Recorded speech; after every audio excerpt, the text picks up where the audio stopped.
अल्हम्दुलिल्लाहिल्लज़ी अंज़ला अला अब्दिहिल किताब वलम यजअल लहू इवजा। सब तारीफ़ अल्लाह के लिए है, वो जिसने नाजिल किया अपने बंदे पर किताब को और नहीं इसने रखा इसमें कोई टेढ़ापन, कोई इवज। अल्हम्दु, हम तारीफ़ के लिए, और एक दूसरा लफ्ज़ तारीफ़ के लिए इस्तेमाल होता है मदह। हम सिर्फ अल्लाह की तारीफ़ के लिए कि अल्लाह की तारीफ़, देखिए तारीफ़ औरों की भी हम बयान करते हैं, लेकिन हमद वो तारीफ़ होती है जिसमें हर खूबी और कमाल हो। हमद ये वस्फ़ है, किसी की क्वालिटी बयान करना, और वस्फ़ जिसके लिए किया जाए उसे महमूद कहा जाता है। नहीं, किस चीज़ की हम, अल्लाह की हम किस चीज़ पर, किस चीज़ की तारीफ़, अल्लाह की किस बात पर तारीफ़। हम देखें जब इंसानों की तारीफ़ करते हैं तो किसी के लिबास की तारीफ़ करते हैं, किसी के शक्ल की तारीफ़ करते हैं, किसी के अखलाक की तारीफ़ करते हैं, किसी के अंदाज की तारीफ़ करते हैं। और अल्लाह की तारीफ़ सबसे बड़ी तारीफ़ कामिल उसके कमाल पर, क्योंकि उसके सिवा हर चीज़ गैर कामिल है। उसकी तारीफ़ करना कि जो नाकिस नहीं है, कामिल ही है, जिसमें कोई, हम जैसे किसी चीज़ के लिए कहते हैं कि बिल्कुल परफेक्ट, दुनिया में कोई चीज़, कोई इंसान बिल्कुल परफेक्ट नहीं है। ये परफेक्शन सिर्फ अल्लाह ताला के लिए है। ठीक, तो हमद में क्या हो गई, उसके कामिल, उसके कमाल की वजह से, और हम के साथ ताज़ीम और मोहब्बत, ये भी बहुत ज़रूरी है कि हर ऐब से पाक है। ठीक है, ये तसव्वुर दिल में रखकर कि वो कामिल है, वो लायक है, फिर तस्बीह करना।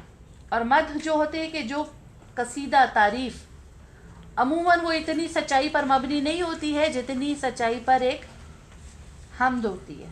ठीक है, ज़रूरी नहीं कि वो कमाल के आला दर्जे पे हो, और ज़रूरी नहीं कि अगर किसी का कसीदा कहा जा रहा हो किसी के शान में तो उसमें ताज़ीम और मोहब्बत भी उसी दर्जे की हो। बाकी इंसानों की जो तारीफ़ है वो नाकिस है।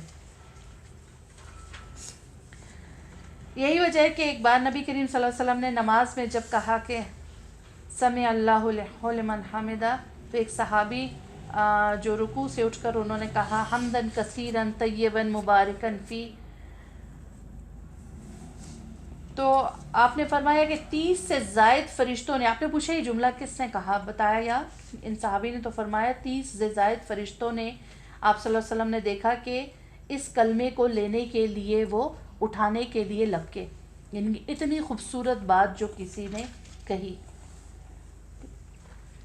यानी जब इंसान अल्लाह ताला की ज़ात को बड़ा कामिल, बग़ैर नक्स के समझ के और दिल से जब ये कहता है ना अल्हम्दुलिल्लाह, तो वो चीज़ इंसान के लिए बड़ी, यानी उसकी वो बात, वो कलमा बड़ा मकबूल होता है।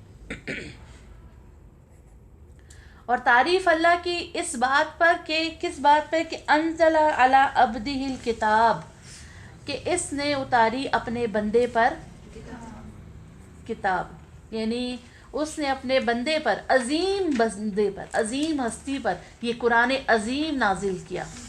तो उस एहसान पर उस रब की तारीफ़ और हमद। अब देखिए अल्लाह ताला ने नहीं कहा अला रसूली ही, ठीक है, अपने रसूल पर, बल्कि कहा अपने बंदे पर।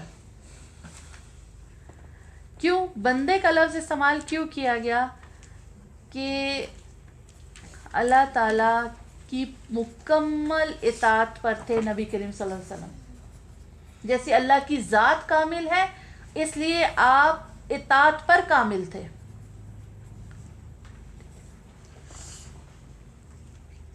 और फिर ये कि अरबी में जैसे बंदा ग़ुलाम के लिए भी इस्तेमाल होता है। जैसे एक शायर था जिसने अपनी शायरी में ये कहा कि उसका ये कहना था कि मेरी जो महबूबा है मुझे मेरे नाम से ना पुकारो बल्कि उसके नाम से पुकारो।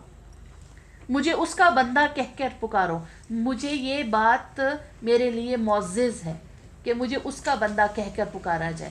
یعنی اس کی وہ محبت کی انتہا تھی نا کہ میرا نام نہ لیا جائے. جیسے ہمارے یہاں خواتین جو سے مطلب اس طرح کا ایک طریقہ ہے نا کہ فوراً مسز کہلوانا پسند کرتی ہیں, اپنا نام نہیں بتاتی. ٹھیک ہے, یعنی اتنی محبت میں. تو اس طرح سے اس نے کہا کہ میرا جو نام ہے مجھے میرے نام سے نہ پکارو, میں اس کا غلام ہوں, مجھے اس کے نام سے پکارو.